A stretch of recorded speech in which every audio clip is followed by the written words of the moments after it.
Hello বন্ধুরা, আজকে দেখতে দেখতে বিশ্বাসই হচ্ছে না যে 7 দিন কমপ্লিট হয়ে গেল আমাদের এই চ্যালেঞ্জের ডেইলি ভিডিও আপলোড।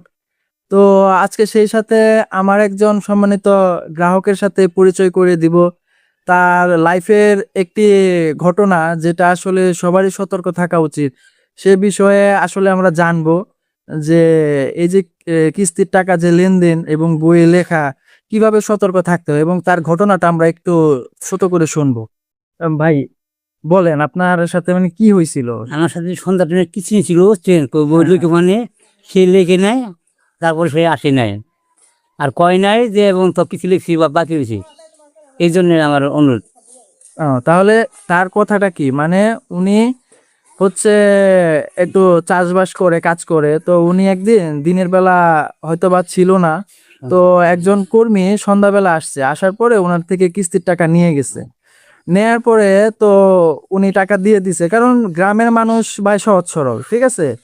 তো কি হয়েছে, ওনার যে টাকাটা সেটা উনি নিচে ঠিকই, কিন্তু ওনার বইয়ে যে লিখে দিবে সেটা করেনি। এবং সেও সহজ সরল মানুষ হিসেবে সে জিনিসটা বুঝে নেয়নি যে আমার বইয়ে কেন লেখেন নাই। হ্যাঁ, এটা উনি করে নাই।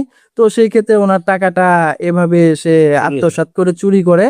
তো পরবর্তীতে যাই হোক, আপনারা যারা এই সমস্ত এনজিও হোক বা ব্যাংক হোক, যেখানে যে লেনদেন করেন, আপনারা কখনোই কাউকে লিখিত ছাড়া কোনো টাকা পয়সা লেনদেন করবেন না।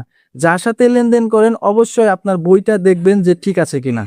তো তাহলেই আপনাদের এই ক্ষতির সম্মুখীন আর হবে না। তো আশা করি এতটুকুই। আপনাকে ধন্যবাদ মূল্যবান বক্তব্য রাখার জন্য।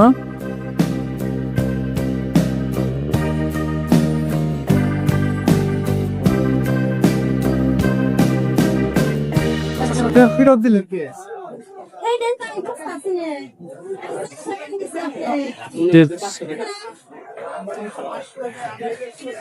কই ভাই, কই গেলেন? আসেন।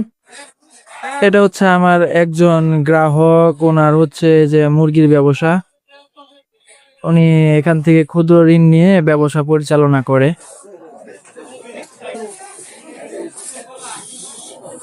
মুরগি আছে কত করে যাইতাছে? হ্যাঁ, 200 করে না? মুরগির দাম হঠাৎ করে বাইরে গেল না একবারে? মুরগির দাম হঠাৎ করে বাইরে গেল গা? 80 করে হয়েছিল না?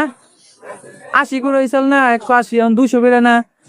আর 210? ও, মুরগির 240 আছিল, তাহলে তো একটু কমছে। আজ ডে 7, মানে 1 সপ্তাহ কমপ্লিট। আসলে আমি কখনো ভাবিনি 1 সপ্তাহ কমপ্লিট করতে পারবো, কারণ শুরুটা সহজ ছিল না। কেননা কখনো কখনো ইচ্ছে হতো না ভিডিও বানানোর জন্য, আবার কখনো কখনো দিনটাই ভালো যেত না। কিন্তু একটা জিনিস আমি করেছি, আমি থামিনি। এই 7 দিনে আমি শিখেছি কনসিস্টেন্সিটা ট্যালেন্টের থেকেও পাওয়ারফুল। এখনো অনেক পথ বাকি, কিন্তু আমি রেডি আছি। যদি আপনারা পাশে থাকেন আমি অবশ্যই চালিয়ে যাব। আপনাদের কি মনে হয়, আমি কি পারবো এই 365 দিনের চ্যালেঞ্জটি পূরণ করতে? জার্নি এখনো চলছে। ভালো থাকবেন সবাই। আল্লাহ হাফেজ।